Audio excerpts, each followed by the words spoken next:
Teman-teman, aku mengucapkan terima kasih banyak atas dukungan dari kalian dan kekhawatiran kalian untuk selalu ngecek apakah aku baik-baik aja, apakah aku aman.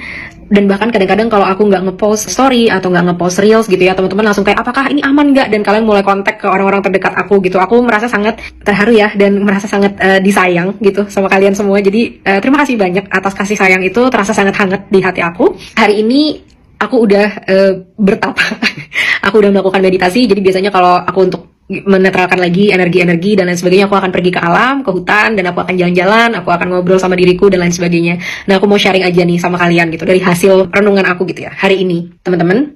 Kalau sampai ada apa-apa yang terjadi kepada aku titipkan kepada kalian segala perjuangan-perjuangan untuk benar-benar membangun bangsa kita sampai bisa menjadi bangsa yang maju sesuai dengan potensi yang kita miliki. Dan kalau benar itu terjadi, kalian gak usah khawatir.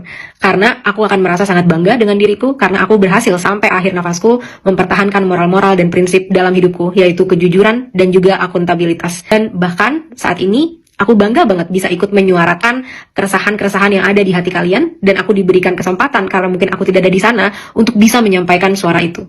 Dan aku rasa semua energi yang aku punya sehingga aku bisa berbicara sangat lantang, itu semua adalah hasil dari doa dan energi yang kalian kirimkan kepada aku. Tapi juga, walaupun aku sudah tahu apa kesimpulannya, juga aku sudah juga mengambil rencana-rencana dan strategi pastinya untuk mengamankan diriku dan keluargaku juga. Kita cuma bisa berusaha, tapi hasilnya kita serahkan lagi ke yang lebih berkuasa.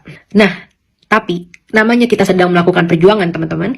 Kita nggak boleh fokus hanya kepada rasa takut dan kekhawatiran dan hal terburuk yang mungkin terjadi. Kita juga harus fokus membakar emosi dan semangat kita untuk menimbang-nimbang dan membayangkan hal terbaik yang bisa terjadi dari semua ini. Sudah banyak pencapaian kita sampai saat ini, teman-teman. Pencapaian pertama, kita sudah berhasil membongkar bagaimana kebobrokan yang ada di pemerintah kita.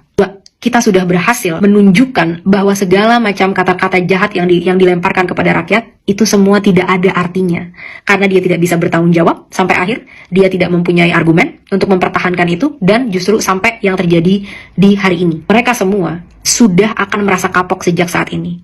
Kita nggak akan lagi ngelihat ada pejabat-pejabat yang petatang-petenteng, karena mereka akan tahu ada resiko dari perbuatan mereka yang semena-mena terhadap rakyat. Kita sudah menang di jalan sana.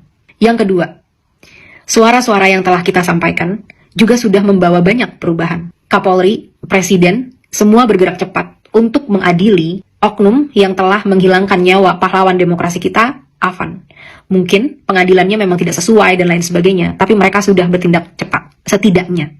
Yes, masih bisa lebih baik lagi, tapi setidaknya mereka sudah bertindak cepat. Ketiga, aku melihat beberapa hari ini, pemerintah lebih cepat dibandingkan beberapa tahun ini ya. Karena mulai tuh, oh ya tiba-tiba fraksi ini, fraksi itu menyetujui penghapusan tunjangan-tunjangan dan lain sebagainya. Kemana aja mereka semua? Karena apa? Perubahan hanya bisa terjadi saat terus kita tekan dan ada konsekuensi kalau mereka tidak melakukannya. Jadi, teman-teman, bayangkan kalau ini memang benar-benar diimplementasikan, kita membawa perubahan yang sangat besar untuk hidup kita dan juga generasi mendatang. Dan tidak akan berhenti sampai di sini. Kita akan terus melanjutkannya. Jadi, jangan khawatir. Apapun yang akan terjadi, apapun yang terjadi kepada aku, mungkin atau siapapun, ya semoga nggak keluarga ya, apapun yang terjadi kepada aku titipkan perjuangan ini kepada kalian. 280 atau 290 juta masyarakat Indonesia, lanjutkan perjuangan aku, dan jangan pernah kita jadi lagi generasi-generasi yang mau melakukan praktek korupsi, yang mau merampok rakyat, yang gila hormat, yang arogan, yang budayanya sangat feodal dan selalu minta dihormati. Kita putus